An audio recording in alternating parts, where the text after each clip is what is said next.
Assalamualaikum warahmatullahi wabarakatuh dan salam sejahtera. Ramadan hadir membawa 1000 keberkatan, menyatukan hati dalam suasana ketenangan dan kasih sayang. Saat mentari condong ke ufuk senja, umat Islam di seluruh dunia menantikan saat indah ini untuk berbuka puasa bersama insan yang tersayang.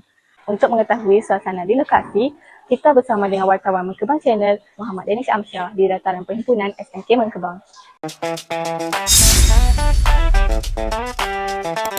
Terima kasih kepada pengacara Wan Mia Zara. Majlis Iftar Ramadan di SMK Mengkebang berlangsung dengan suasana harmoni dan penuh makna. Para pelajar dan guru berkumpul menunggu azan maghrib sambil menikmati hidangan berbuka. Majlis ini bertujuan mengeratkan silaturahim dan memupuk rasa syukur. Suasana semakin meriah menjelang berbuka, diikuti solat maghrib berjemaah. Majlis iftar seperti ini bukan sekadar untuk menikmati juadah berbuka, tetapi menjadi ruang untuk mengeratkan silaturahim.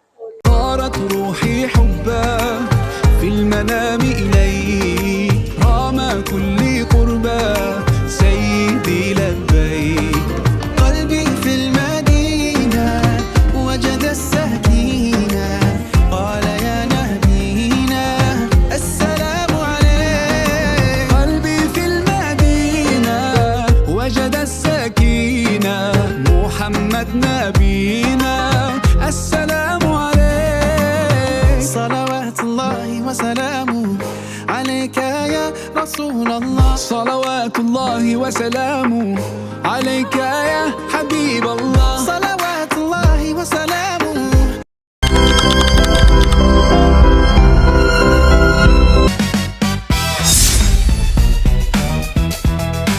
Bersama saya sekarang ialah Jannah.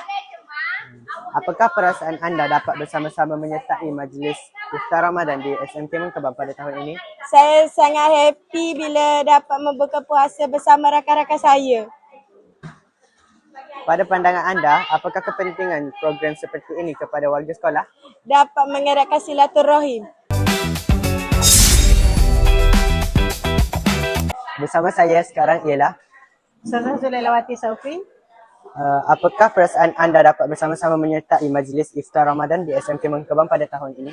Alhamdulillah, saya rasa sangat gembira dan bersyukur di atas kerjasama semua guru dan pelajar-pelajar, utamanya badan pengawas yang mengikuti kita tahun ini.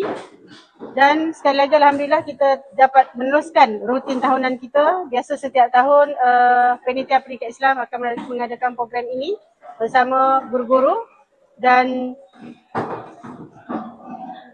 semoga kita teruskan lagi pada tahun akan datang. Terima kasih. Pada pandangan Ustazah, apakah kepentingan program seperti ini kepada warga sekolah? Okey, program seperti ini sangat penting adalah satu, yang pertama adalah untuk mengeratkan silaturahim di antara guru-guru dan pelajar-pelajar.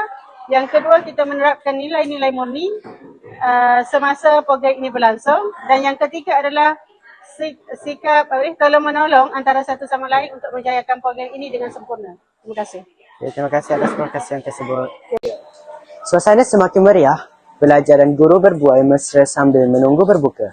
Detik berbuka dinanti-nantikan simbol kesyukuran kepada Allah Subhanahu Wa Taala. Selepas itu, solat maghrib berjemaah akan menghidupkan roh Ramadan.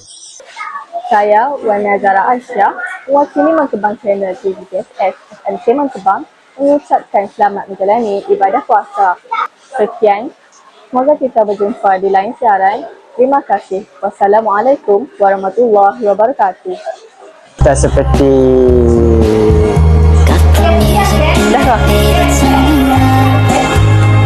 dengan suasana harmoni dan penuh makanan.